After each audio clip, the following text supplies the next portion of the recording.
সারা দেশে শান্ত ও অনুকূল পরিবেশে ভোট গ্রহণ চলছে বলে জানিয়েছেন সেনাবাহিনী প্রধান জেনারেল ওয়াকারুজ্জামান। সকালে রাজধানীর আদমজী ক্যান্টনমেন্ট কলেজ কেন্দ্রে ভোট দিয়ে সাংবাদিকদের এই কথা বলেন তিনি। ভোটারদের নির্ভয়ে ভোট কেন্দ্রে গিয়ে ভোট দেওয়ার আহ্বানও জানান তিনি। জনগণকে ভোট দিতে উৎসাহিত করতে গণমাধ্যমের প্রতি আহ্বান জানিয়েছেন সেনাপ্রধান।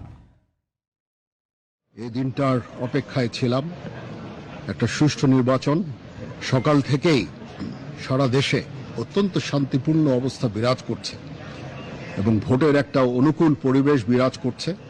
আমার কাছে যে খবর সেটা হচ্ছে যে অত্যন্ত শান্তিপূর্ণভাবে নির্বাচন চলছে।